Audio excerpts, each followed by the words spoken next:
Assalamualaikum warahmatullahi wabarakatuh. Alhamdulillahirabbil alamin. Assalatu wassalamu ala asyrafil anbiya'i wal mursalin sayyidina wa nabiyina wa habibina Muhammadin wa ala alihi wa sahbihi ajmain, amma ba'du. Para pemirsa Khilafah News yang dirahmati Allah Subhanahu wa taala, kita berjumpa lagi dalam program Kabar Petang. Hari ini Sabtu 15 Oktober 2022. Kita akan membahas isu-isu terkini dengan narasumber yang terpercaya dalam pandangan Islam. Inilah Kabar Petang selengkapnya.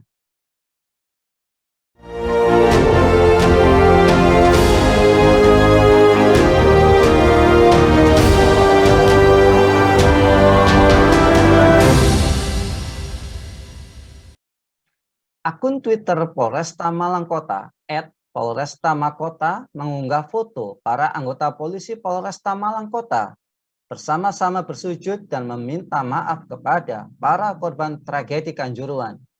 Gambar aksi itu diunggah akun Twitter @Polresta Makota pada hari Senin 10 Oktober 2022 siang. Dalam postingan itu disertakan caption, "Mohon ampun kami kepadamu ya Rob atas peristiwa yang terjadi pada 1 Oktober silam. Tak lupa permohonan maaf juga kami haturkan kepada korban dan keluarganya beserta Aremania, Aremanita. Kabulkan doa kami ya Rob." #presisi mengabdi melayani. Aksi sujud bersama Polresta Malang Kota itu ternyata berlangsung dalam apel pagi Senin 10 Oktober 2022 sekitar pukul 8 WIB. Perlukah aksi sujud massal dengan narasi meminta maaf kepada para Aremania? Bagaimana bentuk real pertanggungjawaban negara atas tragedi Kanjuruhan? Apa langkah perbaikan ke depan? Untuk membahasnya, kami terhubung dengan praktisi hukum dari LBH Pelita Umat Jawa Timur, Bung Budi Harjo. Assalamualaikum, Bung Budi Harjo. Waalaikumsalam warahmatullahi wabarakatuh. Sehat, Bung ya? Alhamdulillah sehat. Masya Allah. Bung Budi, perlukah aksi sujud massal yang dilakukan anggota kepolisian di Mapolres Kota Malang dengan narasi meminta maaf kepada para Aremania, Bung? Ya, yang pertama bahwa kita turut prihatin dan turut berbela sungkawa ya atas kejadian atau peristiwa yang menimpa teman-teman dari Aremania yang kita sudah ketahui betapa banyak korban yang jatuh, yang menimbulkan korban jiwa, dan sebagaimana juga yang telah diulas di beberapa media massa, mulai dari hal-hal yang barangkali menurut kita sesuatu yang masuk akal, sampai pada sesuatu yang di luar nalar ya, di luar nalar atau banyak hal lah yang kita temui. Yang pada intinya adalah sampai hari ini memang proses itu masih kita harapkan untuk bisa terurai ya, apa yang menjadi sebab, apa yang menjadi masalah utama di dalam peristiwa kejadian di Stadion Kanjuruhan. Jadi kalau ditanyakan tadi dalam hal mensikapi kondisi tersebut, dan tentu dari sudut pandang media massa itu kan banyak menyoroti kepada persoalan yang utama adalah ditembakkannya gas air mata oleh aparat kepolisian. Ya, dalam hal ini sebetulnya yang harus melakukan pengamanan terhadap jalannya pertandingan tersebut. Nah, oleh karena itu kalau ada aksi sujud massal yang dilakukan oleh anggota kepolisian, dalam hal ini adalah Mapolres Kota Malang, kemudian disertai dengan narasi untuk meminta maaf kepada para Aremania atau kepada para korban, ya ini sebetulnya kalau menurut kami, ya sebenarnya boleh-boleh saja ya, tetapi yang sebenarnya dibutuhkan oleh masyarakat saat ini adalah pengusutan secara menyeluruh atas kasus yang telah banyak memakan korban tersebut. Ya, ini yang penting sebetulnya. Jadi bukan hanya sekedar sujud ya, sujud permintaan maaf ya. Jadi kalau kemudian kita amati pula bahwa kalau sebuah institusi ya, yang kemudian kita kenal dengan sebuah institusi kepolisian ada permintaan maaf, ya yang berwenang adalah Kapolri.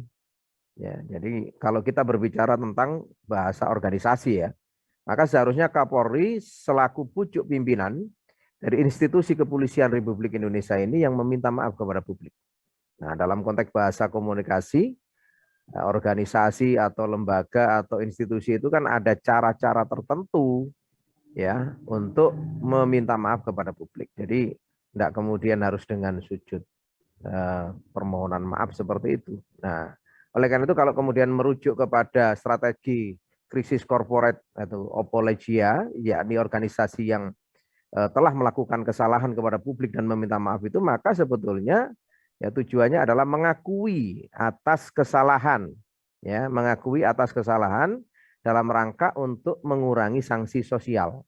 Nah, ini yang harus dilakukan. Jadi kalau sampai kemudian bersujud, ya itu sebenarnya tidak layak lah untuk dilakukan, tidak pantas lah untuk dilakukan. Karena Polri adalah lembaga hukum, ya, sebuah lembaga penegak hukum yang di dalamnya banyak bergantung atau yang masyarakat bergantung kepada penegakan hukum itu secara adil, ya, secara adil dan mengayomi masyarakat. Nah, jadi kalau sujud itu kayaknya cara yang berlebihan lah, ya, cara yang berlebihan. Jadi malah kita bisa mengatakan sebuah aksi yang janggal ya, karena tidak ada keluarga korban yang hadir di sana. Kemudian kalau minta maaf itu meminta maaf kepada siapa gitu ya. Nah, jadi tidak ada korban pun atau keluarga korban pun yang dihadirkan bersama-sama gitu loh. Nah, kemudian bahwa yang tadi saya sampaikan, masyarakat saat ini sebetulnya yang dibutuhkan adalah bagaimana kejelasan dari proses hukum. Walaupun saat ini sudah ada upaya-upaya ke sana sampai penetapan tersangka dan pencopotan Kapolres dan Kapolda. Nah, ini adalah upaya-upaya yang memang diharapkan, hanya saja upaya pengusutan kasus tragedi Kanjuruhan itu harus betul-betul transparan dan tidak hanya kemudian ditentukan ya atau ditetapkan tersangkanya sampai kemudian mendapatkan sanksi hukuman, tetapi harus diberikan satu upaya ya pembelajaran atau upaya hal yang seharusnya tidak boleh terulang ya, karena kejadian-kejadian ini kan sebetulnya sesuatu yang apa ya istilahnya harus bisa diantisipasi sebelumnya ya. Jadi kejelasannya itu harus nanti setelah selesai, tidak kemudian setelah ditetapkan tersangka, kemudian dihukum, selesai, tidak demikian. Tetapi menjadi evaluasi bersama, maka kan kita kemarin melihat banyak tuntutan-tuntutan pencopotan atau mundur dari jabatan, itu berkenaan dengan orang-orang yang ya memiliki atau ditarik dari persoalan ini adalah pihak-pihak yang bertanggung jawab. Nah, yang menjadi sorotan saya pada saat ini adalah rezim di negeri ini. Jadi seolah-olah memang memandang remeh ya nyawa dari warganya. Jadi ratusan manusia yang kehilangan nyawa, artinya kita melihat beberapa peristiwa-peristiwa yang sebelumnya, ini dianggap tidak berharga oleh negara. Ya, paling tidak kita coba lihat ada beberapa hal ya yang berlangsung sejak pembunuhan puluhan orang yang terduga teroris ya. Ini luar biasa ya kalau diamati mulai dari awal hingga sampai hari ini atau sampai tahun 2022 ini sudah berapa orang yang kemudian mati hanya terduga ya dianggap sebagai teroris. Nah, jadi kemudian meninggalnya termasuk pembunuhan yang diduga pembunuhan yang dilakukan terhadap Siono ya, salah satu orang aktivis atau salah tangkap ya kapan hari itu yang kemudian meninggal pulang dalam keadaan sudah tidak bernyawa.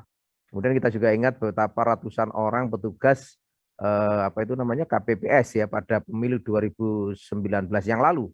Nah, kemudian juga ada terkait dengan terbunuhnya 6 laskar FPI ya pada tahun 2020 kemarin ya yang terkenal dengan KM50. Sampai kemudian kejadian kemarin yakni sebuah peristiwa yang kurang lebih menelan korban 130 orang penonton atau supporter yang pada saat pertandingan sepak bola di Stadion Kanjuruhan Malang kemarin, insya Allah. Nah, oleh karena itu kalau kemudian kita lihat bahwa ironinya ya dari kasus-kasus yang ada itu justru pelaku-pelakunya itu adalah alat negara. Dalam kasus yang terakhir tadi kemarin ya terkait dengan sepak bola itu meninggalnya ratusan supporter ya yang di Stadion Kanjuruhan itu diduga kuat adalah akibat terkena tembakan gas air mata yang itu dilakukan oleh aparat kepolisian. Nah, jadi mereka tewas itu bukan karena kerusuhan antar supporter, bukan tawuran ya, walaupun sudah dikenal atau sudah diketahui secara umum, ini kan rival ya antara Aremania kemudian dengan Bonek, dan dalam hal ini kan luar biasa sudah diantisipasi Bonek tidak datang ya, tidak bertandang ke stadion. Ini dalam rangka sebetulnya ada upaya kesadaran untuk mencegah hal-hal yang apa namanya tidak diinginkan. Tetapi justru ironinya adalah apa yang terjadi kemarin itu justru pemicunya yang lebih utama, walaupun kemudian muncul alibi-alibi, muncul pembelaan-pembelaan dan narasi-narasi yang menyatakan bahwa tidak ya, gas air mata itu tidak menyebabkan apa istilahnya itu peristiwa itu secara utama dan tidak berbahaya gitu ya. Bahkan diketahui belakangan ini kan gas air mata yang ditembakkan itu adalah yang sudah kadaluarsa. Nah, ini kan luar biasa ya. Sehingga kata seorang pengamat ahli, kalau gas air mata yang sudah kadaluarsa itu justru jauh lebih berbahaya. Karena faktanya sudah menunjukkan banyak ratusan orang yang kemudian meregang nyawa. Dan seolah ini membantah, jadi apa yang terjadi itu kan jadi apa ya, seolah-olah membantah bahwa apa yang dikatakan oleh polisi bahwa meninggalnya para supporter tadi itu bukan karena tembakan gas air mata. Nah, ini yang pertama ya.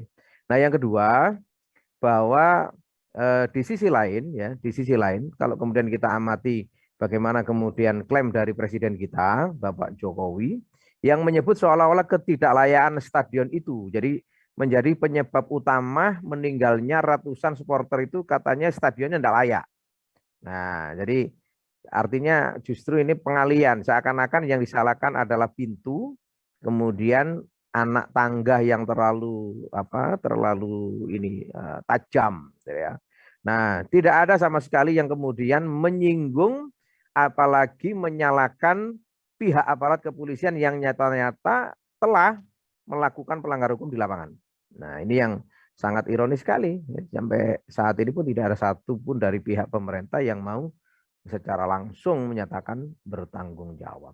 Begitu untuk sementara, Bang. Ya, Bung Budi, tragedi kelam di Stadion Kanjuruhan pada akhir pekan lalu yang menjadi duka bangsa. Ya, kira-kira apa saja kejanggalan-kejanggalan tragedi Kanjuruhan, Bung? Ya sebetulnya kalau kejanggalan kan sebagaimana yang diungkapkan di media sosial ya, walaupun itu ada saksi mata yang langsung ada disampaikan. Banyak sebetulnya, tapi yang paling utama yang pertama adalah penggunaan gas air mata itu ya. Jadi sebagaimana diketahui organisasi sepak bola dunia dalam regulasinya terkait dengan soal keamanan dan keselamatan ya yang telah diketahui bersama itu adalah melarang penggunaan gas air mata, termasuk senjata api dalam rangka pengendalian massa. Nah, itu yang harus dipahami sebetulnya kalau insan sepak bola atau persepak bola itu harus paham, apalagi pengurus-pengurus itu. Termasuk dalam hal ini pihak kepolisian juga mengetahui bahwa dalam hal pengamanan massa itu harus mentaati atau mematuhi peraturan-peraturan yang ada. Nah, kemudian kalau PSSI sendiri menyebut bahwa senjata api atau senjata pengurai massa juga tidak boleh dibawa atau digunakan di dalam pengendalian massa itu. Nah, ini yang pertama ya. Jadi penggunaan gas air mata yang kemudian diakui oleh Kapolda Jatim, Irjen Niko ya, bahwa menjelaskan polisi menembakkan gas air mata itu karena pendukung Arema tidak puas dan turun ke lapangan. Nah, ini kemudian polisi menganggap bahwa itu adalah aksi dari Aremania yang membahayakan keselamatan para pemain dan ofisial. Nah, ini kan juga dalam bahasanya adalah mengelak dari kesalahan utama, yakni telah masuk di dalam stadion itu gas air mata, dan itu sesungguhnya kalau kita lihat tidak satu atau dua ya, tetapi beberapa, dan itu kita ketahui bahwa penggunaan itu sudah melalui prosedur. Artinya pasti mereka yang memegang senjata sudah diketahui siapa-siapa yang memegang itu. Karena kan prosedur pengamanan itu pasti ada. Nah, artinya mereka pasti tahu lah kalau anak buahnya membawa gas air mata itu pasti tahu. Nah, artinya apa? Dari tembakan gas air mata itu kemudian kan akhirnya para supporter ini panik ya, berlarian ya. Berebut karena sesaknya napas dan kemudian mata perih dan sebagainya. ini ya tentu bisa dibayangkan banyak yang terinjak-injak ya. Apalagi pintu yang kemudian kita ketahui hanya 2 yang terbuka dari 14 pintu yang ada. Nah, oleh karena itu tindakan aparat kepolisian dalam hal ini menembakkan gas air mata di dalam tribun atau mengarah kepada tribun itu tidak bisa dibenarkan. Apalagi FIFA atau organisasi sepak bola dunia mengatakan bahwa gas air mata itu sudah dilarang. Nah, oleh karena itu kalau kita lihat bahwa kegagalan ya para aparat kepolisian dalam menjalankan atau menggunakan standar prosedur operasional dalam pengamanan itu dikatakan menurut kita itu ini yang menjadi satu persoalan di lapangan. Ini yang pertama. Yang kedua tadi yang saya sampaikan include di dalam keramaian, kepanikan. Ada pintu stadion yang tertutup, ini juga aneh kan itu ya. Harusnya kan kemudian pintu-pintu itu semua dibuka. Ya kan, kalau pintu hanya 2 dengan kondisi normal saja, maka untuk mengurai massa agar bisa keluar dengan aman dari stadion menuju keluar itu juga butuh waktu lama. Apalagi ini dalam keadaan di mana mereka ya mengalami situasi yang luar biasa, bahkan itu pertaruhan antara hidup dan mati. Ya berdesak-desakan, berinjak-injakan, ya macam-macam lah, dan kemudian kepanikan yang luar biasa hingga banyak menimbulkan korban. Nah ini insya Allah yang kalau kita lihat apa kemudian yang menyebabkan gitu ya pintu-pintu itu ditutup ya, padahal ya menurut beberapa supporter Aremania biasanya dalam pertandingan itu dalam menit-menit terakhir itu pintu stadion sudah dibuka. Nah ini ada temuan-temuan di lapangan yang barangkali perlu untuk dikaji lebih mendalam. Gitu insya Allah. Ya, Bung Budi, apakah ada indikasi pelanggaran HAM, kemudian dugaan pelanggaran profesionalisme dan kinerja anggota kepolisian yang bertugas, Bung? Ya kalau dugaan terkait dengan indikasi pelanggaran HAM jelas ya, ini dugaannya luar biasa. Dugaan pelanggaran profesionalisme. Jadi dari kinerja kepolisian yang bertugas itu jelas publik sudah menilai atau sudah menduga bahwa penggunaan kekuatan yang secara berlebihan ya dari aparat kepolisian kemudian dikonfirmasi dengan penggunaan gas air mata ya dalam pengendalian massa yang tidak sesuai dengan prosedur, ini yang kemudian menyebabkan banyak korban jiwa yang berjatuhan. Ya, ini yang masyarakat publik itu di sana anunya. Nah, penggunaan gas air mata yang tidak sesuai dengan prosedur atau pengendalian massa itu kan kemudian menimbulkan kepanikan tadi itu.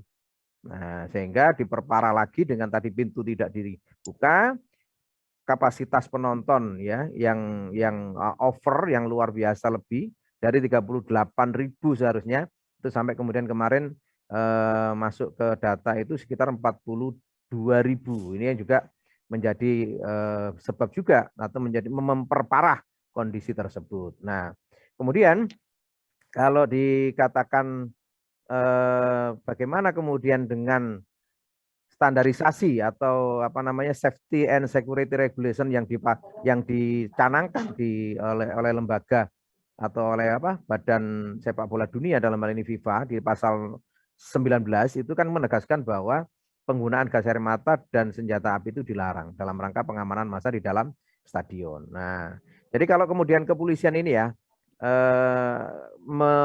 mentaati prosedurnya, dan kemudian kalau kita ketahui dalam kepolisian itu kan ada yang namanya tribrata dan catur prasetya polisi.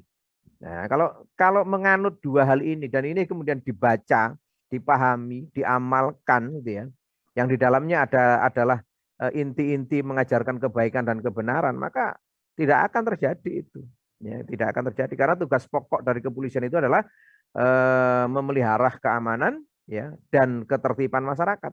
Kemudian menegakkan hukum, kemudian memberikan perlindungan, pengayoman dan pelayanan kepada masyarakat. Nah, ini yang harusnya mereka pegang ya di dalam setiap kali mereka bertugas di lapangan. Karena memang ini konsekuensi sebagai aparat penegak hukum dan aparat yang memberikan perlindungan dan pengayoman serta menegakkan hukum di tengah-tengah masyarakat. Nah, oleh karena itu kan sebetulnya kalau kita amati bahwa apa yang dilakukan oleh kepolisian dalam hal ini memang faktanya terjadi seperti itu adalah ya bertentangan dengan beberapa peraturan. Artinya peraturan sendiri dari peraturan per Kapolri ya dari yang seharusnya menjadi pedoman tadi itu, ya ini yang pertama dari per Kapolri nomor 16 tahun 2006 ya tentang pedoman pengendalian massa. Yang kedua adalah tentang dari per Kapolri nomor 01 tahun 2009 tentang penggunaan kekuatan dalam tindakan kepolisian. Nah, kemudian juga bertentangan dengan per Kapolri nomor 8 tahun 2009 terkait dengan implementasi prinsip dan standar hak asasi manusia dalam penyelenggaraan tugas kepolisian negara Republik Indonesia. Dan kemudian yang nomor 4 ya terkait dengan per Kapolri nomor 8 tahun 2010 tentang tata cara ganti ya, lintas ganti artinya cara bertindak dalam penanggulangan huru hara.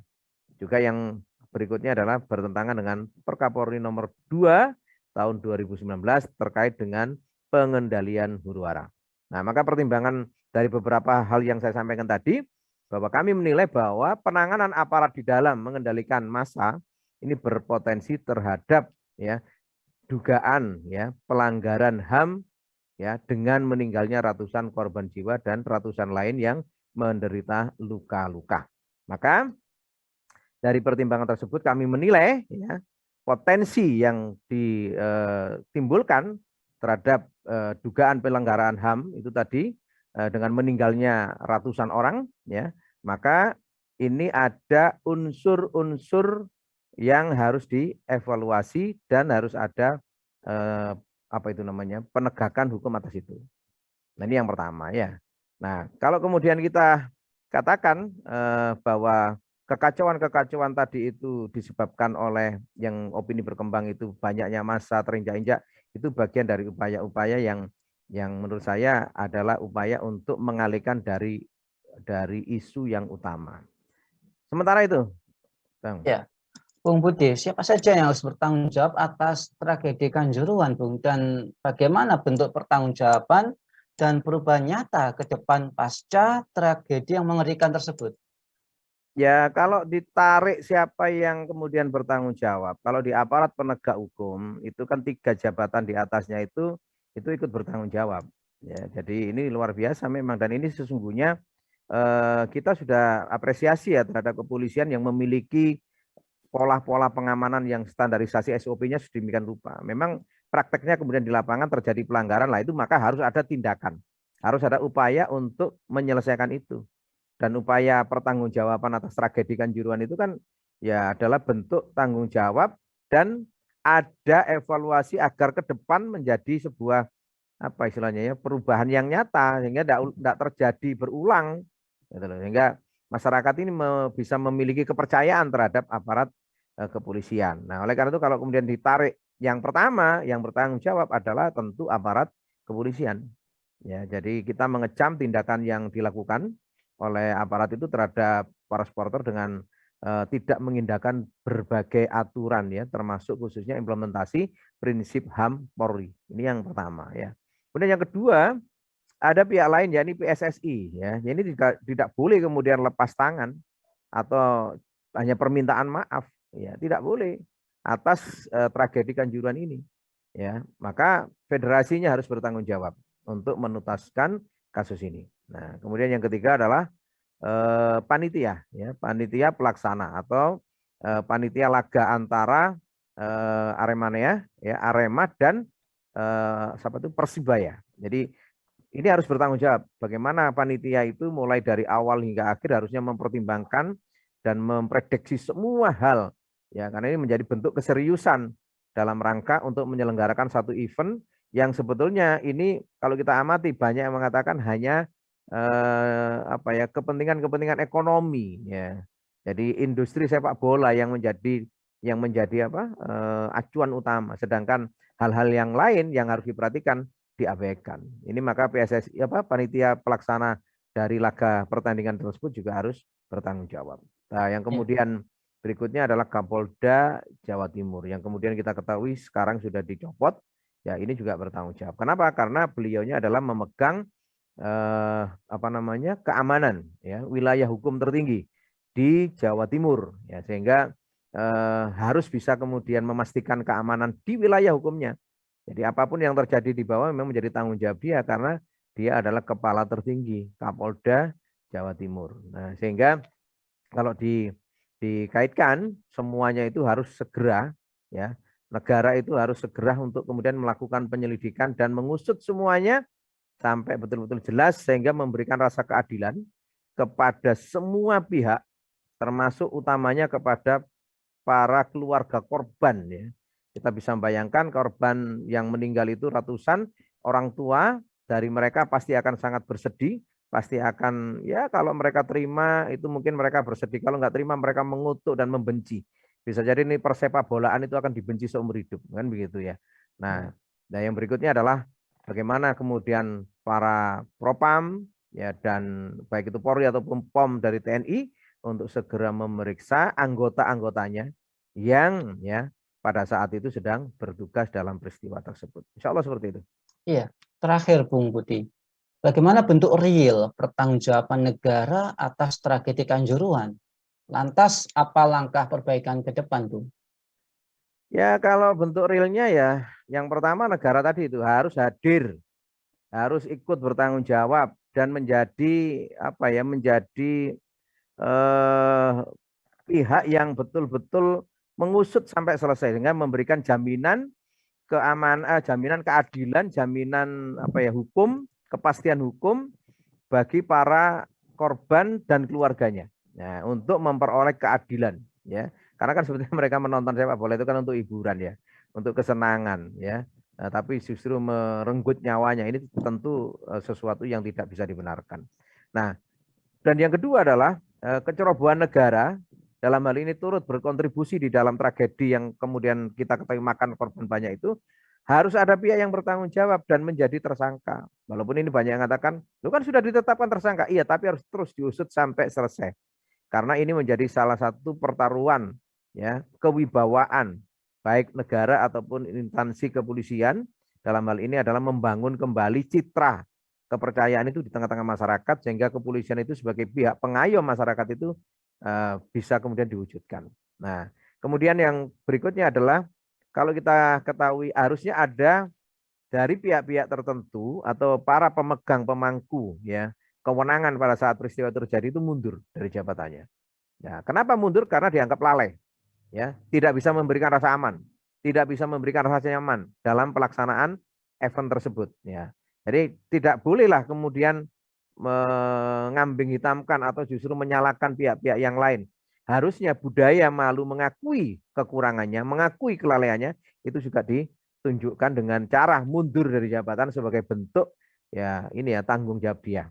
Nah, itu yang kalau kita amati di negara kita ini masih masih belum, ya, masih belum banyak ya budaya malu itu. Bahkan mungkin belum terlihat, ya, orang mengundurkan diri karena mengakui kelalaiannya tersebut. Nah, sehingga pihak pemerintah itu juga harus bertanggung jawab terhadap para korban, termasuk anak-anak, ya, yang menjadi yatim piatu atau anak-anak itu sendiri, ya, yang tentu ini juga membutuhkan perhatian untuk jangka pendek ataupun jangka panjang, sehingga tidak sekedar diberikan santunan kepada para korban, namun juga ada semacam apa ya, recovery atau rehabilitasi psikis, ya, terutama anak-anak yang saat itu masih dirawat di rumah sakit. Dan begitu pula anak-anak yang orang tuanya meninggal pada saat terjadi kerusuhan itu, ini butuh dukungan negara karena mereka mendadak menjadi yatim atau yatim piatu, ya, dan tulang punggung keluarga pun ikut menjadi korban meninggal dunia dalam peristiwa ini. Ini menjadi satu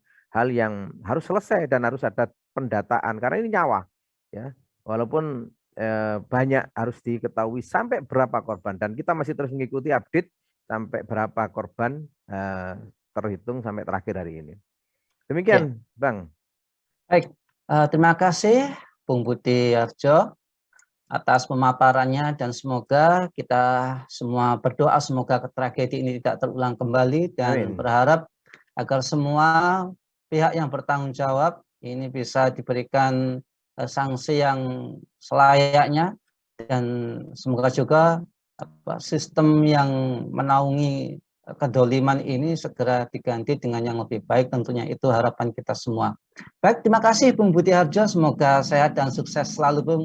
Amin. Masya Terima Allah. kasih. Terima kasih. Terima kasih. Baik, pemirsa kabar petang yang dirahmati Allah Subhanahu wa taala, demikianlah acara kita pada kesempatan sore hari ini. Jangan lupa untuk subscribe, klik tombol loncengnya, like, dan sebarkan ke teman, ke saudara, dan semoga menjadi amal soleh bagi kita semua. Sekian dari saya. Akhir kata, wassalamualaikum warahmatullahi wabarakatuh.